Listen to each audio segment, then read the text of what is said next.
Okay, so thank you for joining us, everyone, today. I really appreciate it. We are going to talk about Smoky Hills Charitable Foundation and the success of their match during COVID. They were the, fortunate or unfortunate to be the first ones of our group that had a match this year, and had some really great ideas. And so we just like them to kind of share. So if Amber and Rita, if you'd like to introduce yourselves and then go forward. Hello, I'm Rita Whitmer, and I'm the secretary for the Smoky Hills Charitable Foundation, and our county is Ellsworth County. And I'll go ahead and let Amber introduce herself and kind of take over, because we this year kind of formed committees on how we are going to handle our year. And so we set a committee aside for our Let's Make a Match Foundation. They did an awesome job, and Amber was kind of the one in charge of that. So I'll let her take over, and then I'll just kind of bust in with some things here and there. Thank you, Rita. By way of introduction, my name is Amber Peshka. Like Rita said, we kind of separated into committees this year and decided that that was kind of the way to go. And we had a marketing committee in charge of our match month. And Katie had given us kind of a list of questions that she wanted us to go over. I don't know if you kind of want to spearhead the questions, Katie, or if you just kind of want me to start. Sure. Well, let's just start with, what dilemmas did you face when planning this year versus last year for your match? Okay. So last year, we decided to do things a little bit different and host an event, which we had never done before, nor had we ever made our match before. And so last year was the first year that we had made our match, and not only made our match, but exceeded our goal, which we were all very excited about. And so the first dilemma that we faced was meeting the expectations of last year, because it was a lot of fun. We had a dueling piano event. We brought in Howl at the Moon from Kansas City, and they did an amazing job. And we had hors d'oeuvres and open bar and auction, and it was so much fun, and it really increased the awareness of the foundation. And a lot of people that just had never heard of Smoky Hills Charitable Foundation all of a sudden put us on the map. And so that was really exciting. So that was our first dilemma, meeting the expectations of last year. And obviously COVID kind of put a different spin on things. First and foremost, we wanted to make sure that everybody stayed safe. And by keeping everybody's safety, we decided to forego a in-person event. Obviously, the bulk of our donors are 65 and older, and they're very vulnerable to COVID. So that was the first dilemma that we faced. And Rita, would you add anything else to that? No, getting over I really think of having our in-person event last year was what led to our success this year. And that's kind of something we'll get into a little later. But yeah, we had so many people looking forward to another in-person event from our last year's event, that this year, that was probably our biggest dilemma, was how are we going to still get our donors to donate when we don't have an in-person event? Mm-hmm. Mm-hmm. Okay, so do you want to go into what you did then? Yeah. So obviously we had to kind of think outside the box. And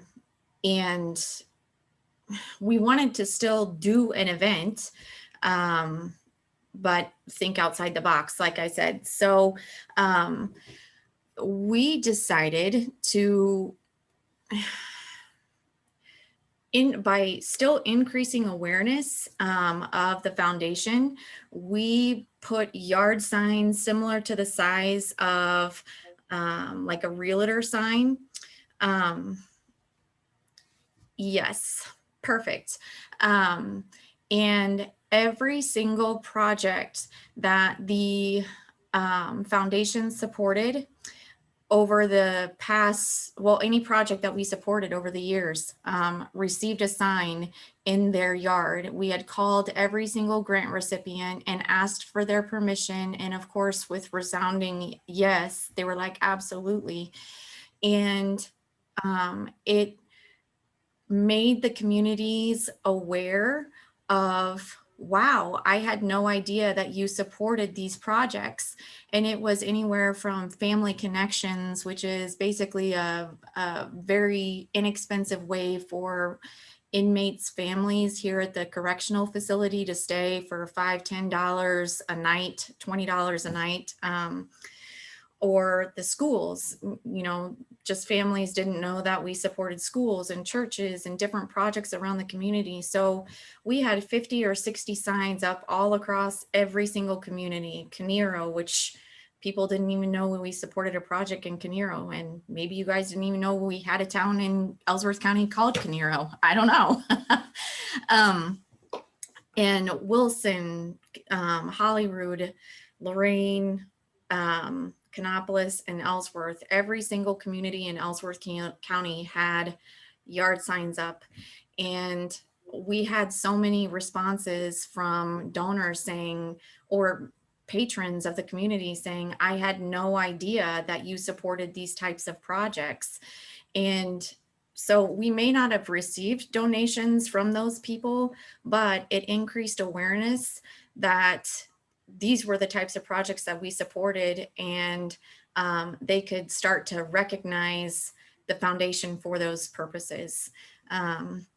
Rita, would you add anything to that? Yeah, I really think that was one of the keys. I think it's the key to success was our community members seeing those signs and thinking, oh wow, I didn't know you supported that. That I had a part of whatever it was belonging to that church or affiliation with something, and I really think that helped make a difference. We had a lot of positive feedback on that it was neat seeing the signs of projects that we actually had a part of funding.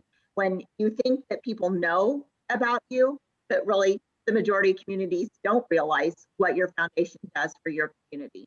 So I would say that was probably one of the key successes to our this year, coming off of last year. I will tell you, we had a budget last year and we exceeded our budget. We probably spent about $10,000 in our event, which it sounds like quite a bit, but when you look at the return that we got last year meeting our match, it was well worth the money spent that we did to bring that awareness to our foundation, and bringing in people that have lived here all their life and didn't even know about us. And so I think our going out of the box last year kind of led into our success for this year and hopefully for our years to come. And I would say that we had repeat donors this year from last year's event. Exactly. And last year we had a big percentage of first-time donors to our foundation. Absolutely. And then in addition to the yard signs, what we did was we created a virtual tour. So in order to, there was two ways that we did the event. So we posted the virtual tour on our Facebook page for those that are tech savvy. So that way, Allison Cook, who is one of our board members, kicked off our event with a video. I don't know if you want. Smoky Hills Charitable Foundation has been busy preparing for our annual. Even though we can't get together, we wanted to host an outside of the box event to kick off Match Month. Yard signs are being placed around Ellsworth County at some of our previous grant recipients. We invite you to get out and see for yourself how Smoky Hills Charitable Foundation is impacting lives in Ellsworth County with over $1 million in grants and counting. A map and virtual tour is available on our Facebook page. All donations in the month of October will be matched at 150% by the Dane G. Hansen Foundation. So we invite you to help us make a match.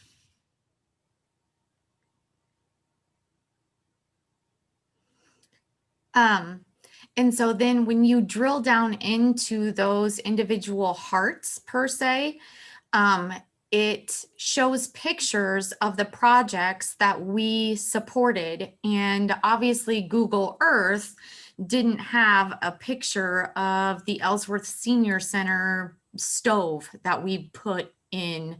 But what we did was Allison is very tech savvy, and she was able to insert pictures on Google without updating Google Earth and alerting Google Earth, hey, install this into your software or Google Earth updates. I don't know how she did it. She's just tech savvy. But like, let's say, for instance, the splash pad that's up. Google Earth did not have the splash pad updated on the project site. So if you go to where the project site is on the splash pad, it's just bare ground. It's the park playground. So Allison was able to insert pictures of the splash pad and update the project with the current pictures to Google Earth. So that way we could create the virtual tour. So that way when people would go onto the virtual tour, they could actually see the project updates that we were able to support. So that way people were getting up-to-date project pictures of what the foundation was able to support. So that was our virtual tour. And then we actually created a full page ad in the newspaper. So that way if people wanted to drive around, and do a drive around tour, they could do that with, you know, the ad in the newspaper for those that are, you know, 70, 75 that don't have a Facebook page, that aren't tech savvy. They could drive around and go on the little map. I don't know if you have a picture of that, Katie. It's kind of hard to see. Yeah, this was what was in the newspaper. It's kind of hard to see a little bit, but Meredith put this together for us, and she did a really great job of putting together the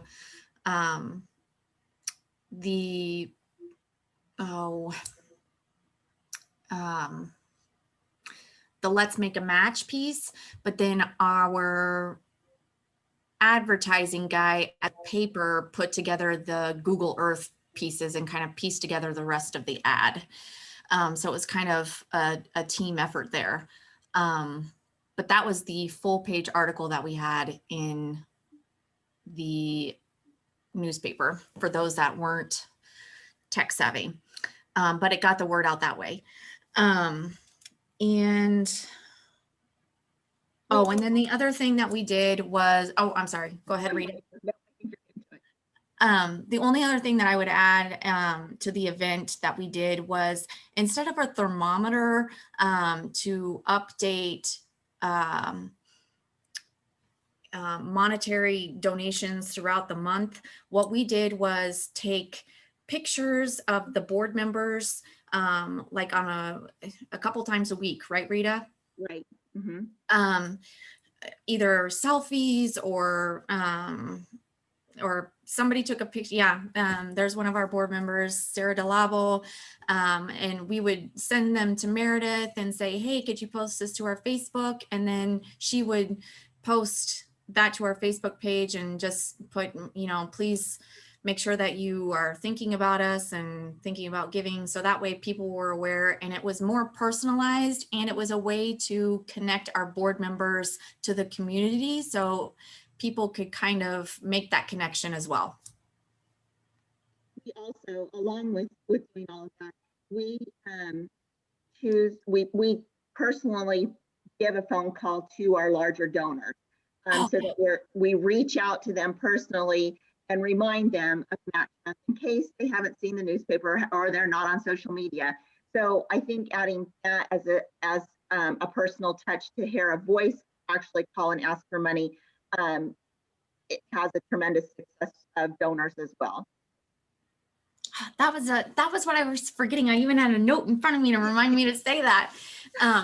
And we did meet at the beginning of match month as a board, and we delegated out those that had given over the past, well, since since Dane's involvement, right? Right. Since Mhm. 2016, those that had given 250 or more, we delegated out throughout the board who was going to call, those donors and reach out to them personally to ask. And some were able to give, some weren't able to give due to COVID. It was tough times, we get it, but they all received a phone call.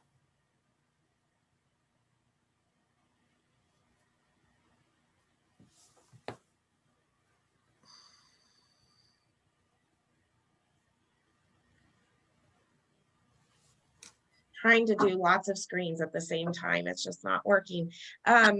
Okay, so what do you think of all the things that you listed that you did led the most to your success? Like, what was the biggest? And I'd like an opinion from each of you. Rita, you start. Okay. I think the phone calls, reaching out to people, it is a touch that we often lost in today's society. So I think that our donors really like that personal touch, and that we appreciate them. You're cutting in and out, Rita. You're cutting okay. in and out. I'm not sure what can you hear me now? Okay.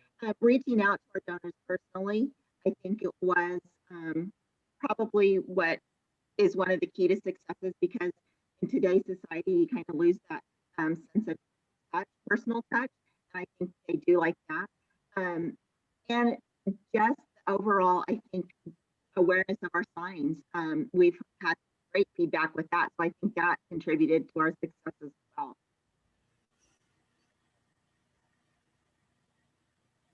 I would agree. Just reaching out to donors personally. We did not do any mailings. We did mailings last year and didn't get any response. And Rita, would you agree?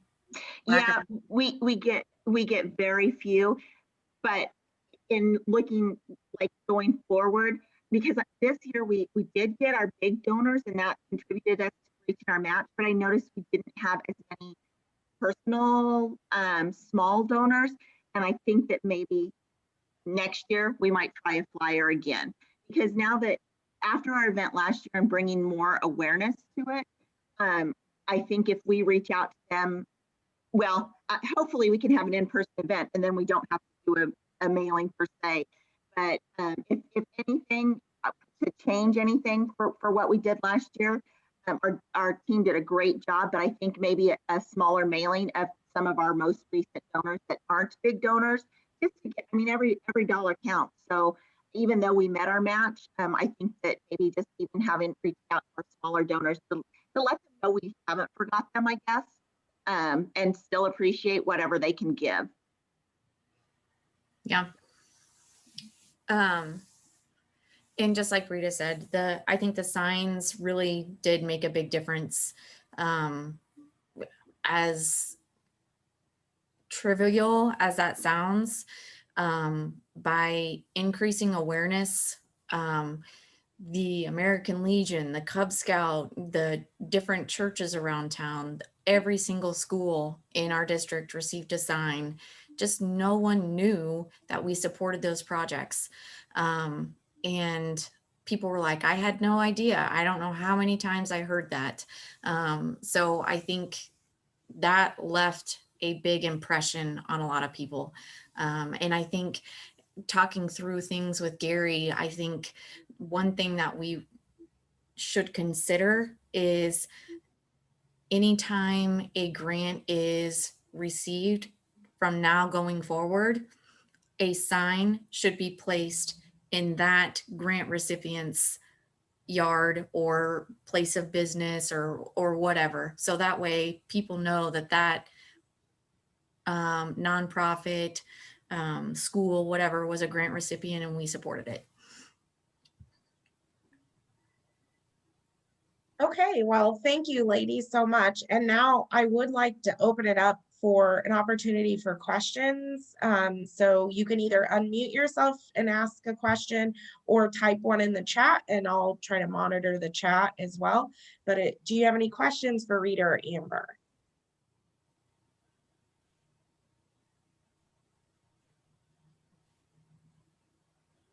I also want to add, while you're thinking of your questions, we push social media pretty hard.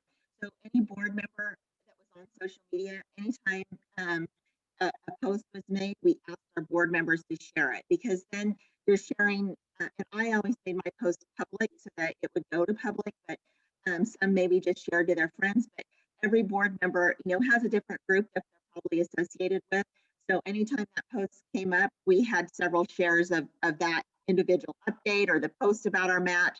I don't know how effective that is, but it seems to be a great free media or advertisement for us. Would you ever do a large a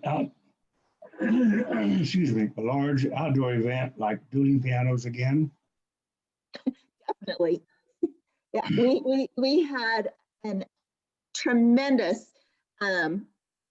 response from that, and our communities love that. And there's things we definitely do different and change, but it was our first ever large event like that, and I guess you learn from doing. So yeah, I would do it again. It was a lot of work, I'm not gonna lie, but it was so much fun. Right.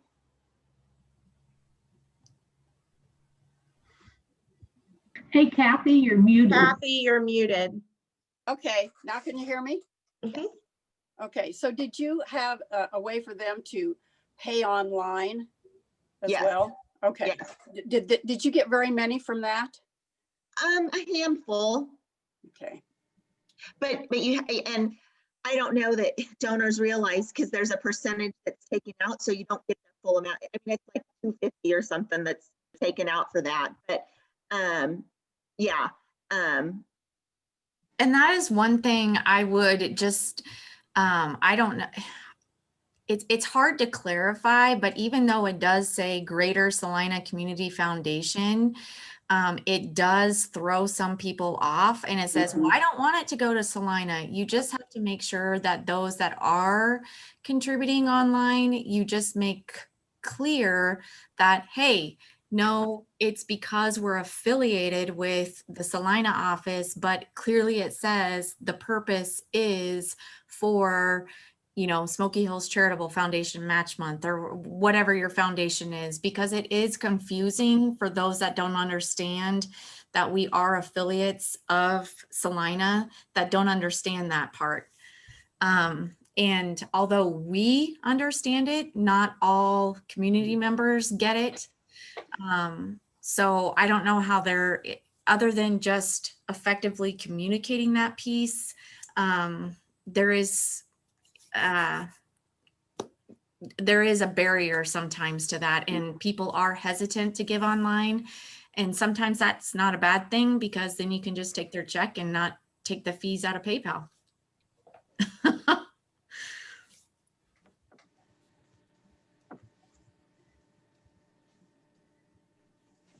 Thank you. Yep. Well, that ad could be rewritten, couldn't it, Katie, to include the Smoky Hill Foundation Top. by way of Greater Salina? Unfortunately, it's standard for PayPal. It has to list the charity because it's a donation, and so Greater Salina Community Foundation has to be who it's going to. There's no changing that. Now, with our migration to the new database, we're going to be able to accept gifts right through that database system, but it just we haven't set all that up yet. So hopefully in the future, that will be way more clear, and it won't have Greater Salina Community Foundation anywhere. It would just be, your thing. But at this point, we're not set up for that. And so because we're using a third party, which is PayPal, we are kind of limited by that. Okay. Hey, Amber, Everyone's said, the same federal ID. Is that why that is? Katie? Yes, Yeah. yes. Amber, you said you're doing pianos, you had an open bar. Did you have any problems with that? No, I mean, I may have been with my dad as the bartender because he made some stiff drinks, but no, I don't think so, Katie. I mean, people had a lot of fun and we had, I don't know, what do you think, Rita? Yeah, what kind of problems were you like? People getting drunk and causing a scene, and maybe even some of the younger people getting a little bit aggressive, things like that.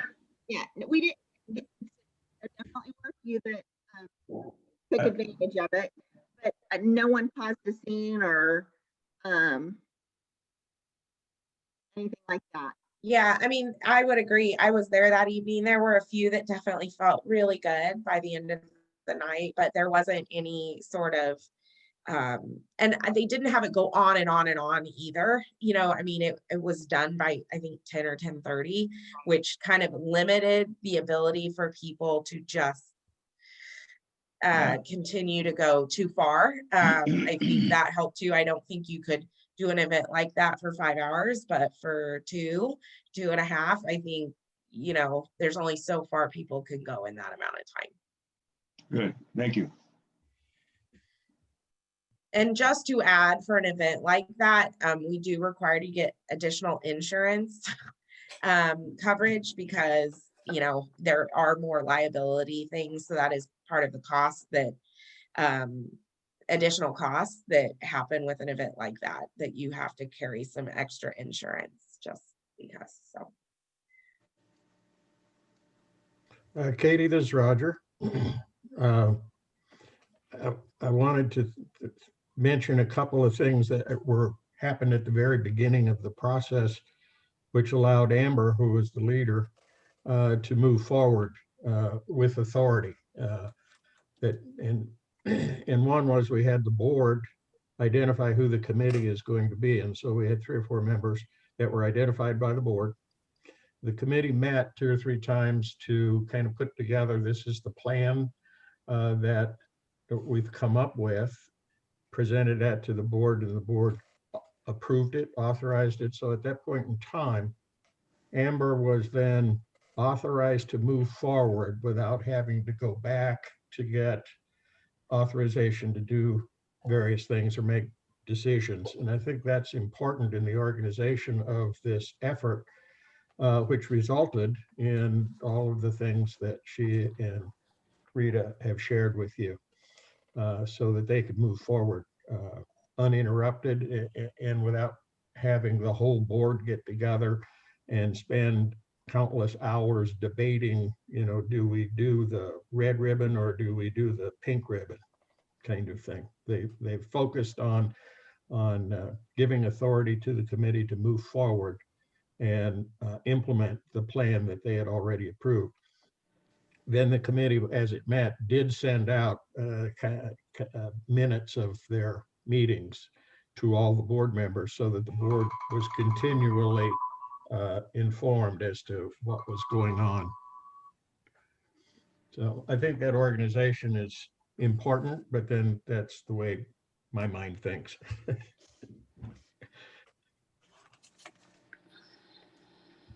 thanks, Roger. I do agree that allowed Amber and others of the committee to definitely be more nimble for sure and to be able to move forward. So are there any other questions real quick? And otherwise I'll kind of close it down for today.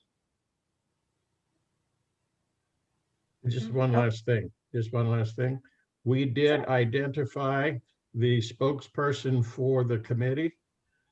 So all communications from the committee went through our spokesperson, who is Amber, and we also identified the spokesperson for Greater Salina that she was working with. So all of the communications came through those 2 people, And so other folks didn't give their own ideas as to what needed to happen and tried to communicate. It kept it a lot clearer. Yeah, that was a new thing we implemented this year because we have noticed that we would have one person call with these things and then another person would call with this, and they're calling for two different things, but they're really related. And to have one person kind of be in charge of requesting the items, asking the questions, getting the information was a lot easier on our end to really have that one person. Or if we had a question, we knew that we could go to Amber and say, Amber, here's the question we have, or this is what we've gotten. How do you want us to move forward on it? And it just really helped make things a lot more streamlined this year. And we will be going forward with all the other affiliates the same way too. So anyway, well, I'm going to close it down just because I said till 1 and we're a little over. Thank you so much, Rita and Amber and Roger, for your thoughts about Smoky Hills success. And I appreciate all of you joining us today. And I'm hoping we can share more success stories next month. So thank you, and everybody have a good day. Bye, Thank thanks. you. Bye. Thank you. Thank you very much.